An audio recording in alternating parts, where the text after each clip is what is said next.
আব্বা কিছু কইবা? কেন আইছো তোমরা এত রাইতে? কি রে মা, অফিস থেকে এসে সেই যে এখানে আজ থুম মেরে বয়ে রইছস, কিছুই তো বুঝতেছি না। কিছু হয়েছে? মন খারাপ? না, মন কেন খারাপ থাকবে, সব ঠিকই আছে।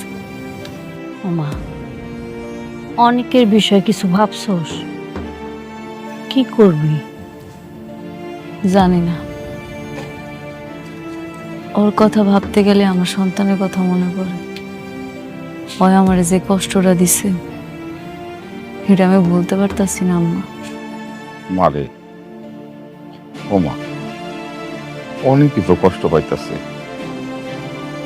তোর সন্তানটা মরে গেল, তোরা দুই জায়গায় দুইজন বসে বসে কষ্ট নিয়ে কাঁদতাছস। আমি কই কি, একটু বাইরে দেখ, তোরা দুইজন যদি একসাথে থাকোস তাহলে আমার মনে হয় যে আস্তে আস্তে তোকে কষ্টটা কমে যাবে।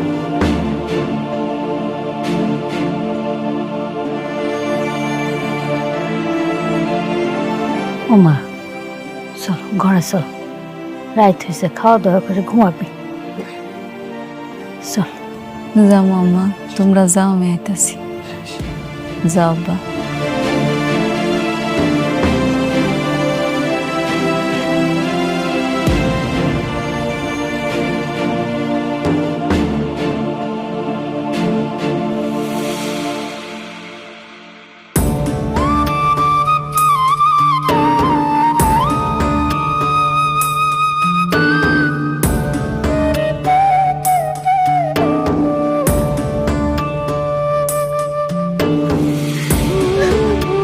কিরে মা, কান্না করছিস কেন?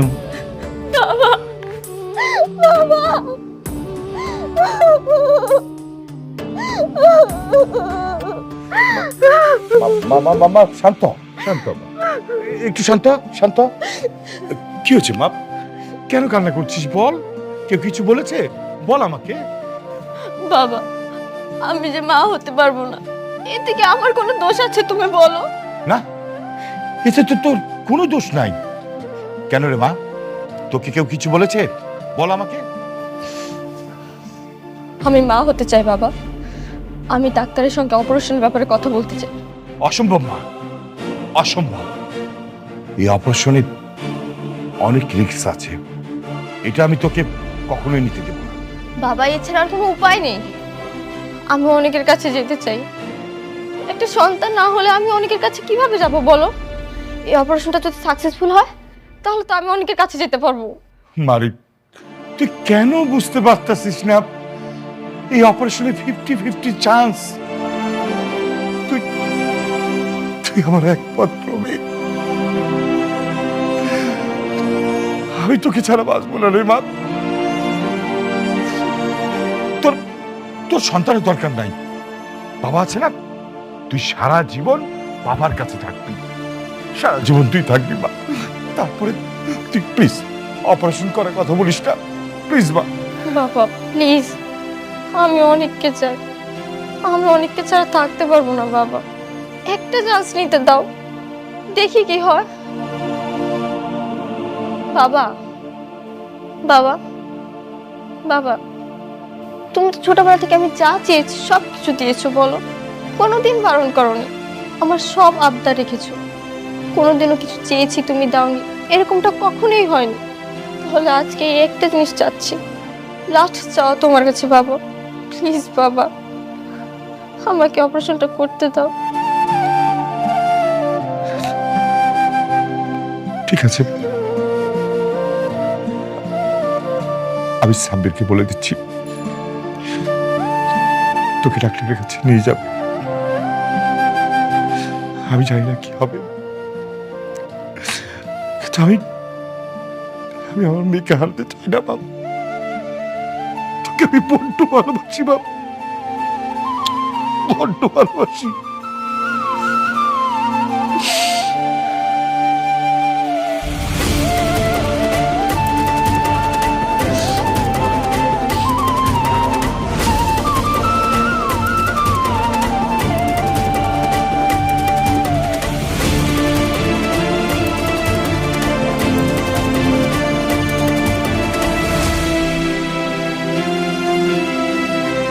ম্যাপ যেটা আপনি দেখালেন, কিন্তু বিল্ডিং এর সাথে তো ম্যাপের কোনো মিল খুঁজে পাচ্ছি না। আপনারা তো রুলস ছাড়াই এই বিল্ডিংটা তুলছেন। আজ থেকে আপনাদের এই বিল্ডিং এর কাজ বন্ধ। সবকিছু তো ঠিক ছিল, সরকারিভাবে পরীক্ষিত। শালিমার বিল্ডার্স তো কখনো 2 নম্বরে করে বিজনেস করে না স্যার। দেখেন, ছোট কোম্পানি বা বড় কোম্পানি বলে কোনো কথা নেই, আইন সবার জন্য সমান।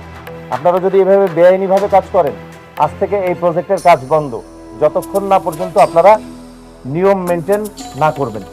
আরে স্যার, আপনি ওদের সাথে এত কথা বলতেছেন কেন? শুনেন, এরকম আরো অনেক প্রজেক্ট আছে, সেগুলো তদন্ত করতে হবে। তদন্ত করলে আপনি বুঝতে পারবেন যে এখানে দুর্নীতি আছে কিনা। তাহলে আপনার চোখের সামনে সব কিছু ক্লিয়ার হয়ে যাবে, সব দুর্নীতি দিয়ে ভরা।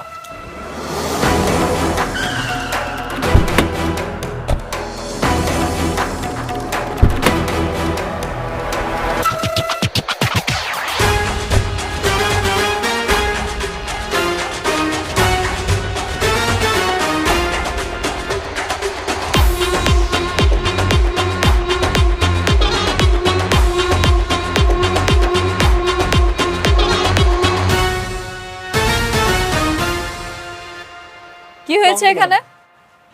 ও, কি হয়েছে বুঝতে পারছেন না? দুর্নীতি করে বিজনেস করতেছেন, আর এখন এসে বলতেছেন কি হয়েছে? এই স্যার, ওনাকে বুঝাই বলেন। শুনেন, আপনাদের এই আবাসিক প্রকল্পের কার্যক্রম কোনো সরকারি বিধিনিষেধ মেনে তৈরি হচ্ছে না। এমন বেআইনিভাবে কোনো সরকারি প্রজেক্টের অনুমোদন আমরা শহরের মধ্যে দিতে পারি না। আপনাদের এই প্রজেক্ট আজকের এই মুহূর্ত থেকে বন্ধ। আপনারা সবকিছু তদন্ত করে দেখছেন? সবকিছু ভালো মতো দেখেন তারপরে কোন? হ্যাঁ, অবশ্যই। আপনার আপত্তি থাকলে আপনি আবার আবেদন করতে পারেন, আমরা নতুন করে তদন্ত করে দেখব। কিন্তু ততদিন এই প্রজেক্ট বন্ধ থাকবে। পরবর্তী নির্দেশ না দেওয়া পর্যন্ত এখানে কোনো কাজ করা যাবে না। সবাই চলেন তাহলে। রাতুল সাহেব, তাহলে আসি।